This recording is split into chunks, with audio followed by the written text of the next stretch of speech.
Hey guys, back to my channel. இன்னைக்கு நான் வந்து ஒரு சூப்பர்பான ஹாரர் ஸ்டோரி தான் உங்களுக்கு சொல்ல போறேன். இது வந்து urban legend ஸ்டோரியும் கூட. இது வந்து இந்தோனேஷியன் urban legend ஸ்டோரி.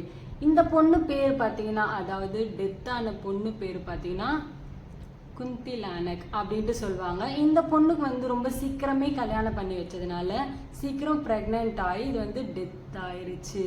அப்போலேருந்து இது வந்து இந்தோனேஷியாவில் ஸ்பெசிஃபிக்காக ஒரு 2 பிளேஸில் வந்து ரொம்பவே மக்களை பயமுறுத்திட்டு இருந்துட்டு இருக்க ஒரு பேய். நைட்டு டிரைவர்ஸ், ஆட்டோக்காரங்க, டெலிவரி பாய்ஸ், இந்த லாரியில் போகிறவங்க, இவங்க எல்லாருமே வந்து ரொம்பவே வந்து பயமுறுத்திருக்கு.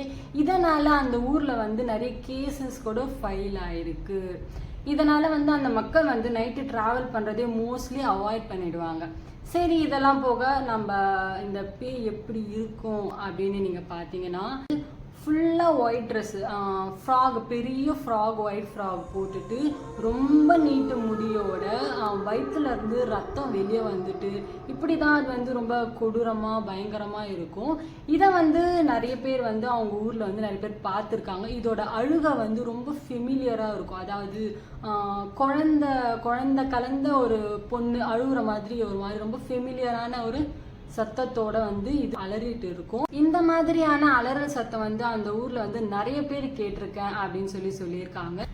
இந்த ஊர்ல நடந்த ஒரு ட்ரூ இன்சிடென்ட் பத்தி தான் நான் இப்போ உங்களுக்கு சொல்ல போறேன். என்ன அப்படின்னு பார்த்தீங்கன்னா, ருதி அப்படின்ற ஒருத்தர் வந்து அவரோட நைட் ஒர்க் முடிச்சுட்டு நைட்டு 2 மணிக்கு அவர் ரிட்டர்ன் ஆகுறாரு. ரிட்டர்ன் ஆகும்போது என்ன ஆகுதுன்னு பார்த்தீங்கன்னா, அவரோட பைக்கை வந்து அவர் ஓட்டிகிட்டே வர்றாரு. சடனாக வந்து வண்டி நின்றுடுது. எதுக்காக வண்டி நின்றுச்சு அப்படின்ட்டு பார்க்குறாரு. அவர் பெட்ரோலும் ஃபுல்லாக இருக்குது, மற்றபடி பேட்ரி பிரச்சனையும் எதுவும் கிடையாது.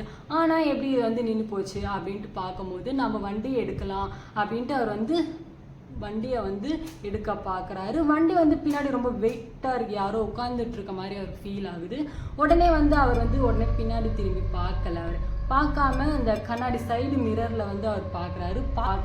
பார்த்ததுமே அவருக்கு ஒரு பெரிய அதிர்ச்சி. என்ன தெரியுது அந்த மிரரில் அப்படின்னு பார்த்தீங்கன்னா, ஒரு பெரிய கவுன் போட்டுட்டு வயிற்றுல இருந்து ரத்தம் சொட்ட பெரிய முடியோட ஒரு உருவம் நிற்குது. உடனே அவர் வந்து ரொம்ப ஷாக் ஆகிட்டு என்ன பண்ணுறதுனே தெரியல அவருக்கு. வண்டியை அப்படியே விட்டுட்டு அவர் ஓடிடுறாரு. ஓடி போயிட்டு மறுநாள் என்ன பண்ணுறாருன்னு பார்த்தீங்கன்னா, அவர் வந்து நம்மளாவே இருந்தாலும் சரி, பேயை பார்த்தாலும் சரி, பிசாஸ் பார்த்தாலும் நமக்கு வண்டி முக்கியம் சொல்லிட்டு மறுநாள் நம்ம எடுக்க போவோம் பார்த்தீங்களா, அந்த மாதிரி தான் அவர் போய் வண்டி எடுக்க போகிறாரு. வண்டியை வந்து அவர் எடுத்துட்டு அந்த சைடில் மிரரை பார்க்குறாரு. அந்த மிரரில் பார்த்தீங்கன்னா அக்கு இபு அப்படின்னு சொல்லிட்டு பிளட்டால் எழுதியிருக்கு. இதை பார்த்ததுமே அவருக்கு என்ன பண்ணுறதுனே தெரியல. அதை அப்படியே விட்டுட்டு வீட்டுக்கு போயிட்டாரு. ஏன்னா அந்த வண்டியை எடுத்துகிட்டு போகிற அளவுக்கு தைரியம் கூட அவருக்கு கிடையாது.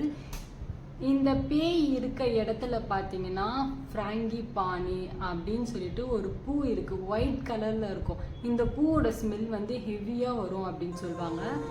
ஏன்னா இந்த பூவோட வாசனை வரும்போது அவளும் பின்னாடி வரா அப்படின்றது தெரியும். இந்த கதை உங்களுக்கு பிடிக்கும்னு நினைக்கிறேன். நெக்ஸ்ட் ஒரு நல்ல வீடியோ உங்களை வந்து மீட் பண்ணுறேன். அது வரைக்கும் பாய்.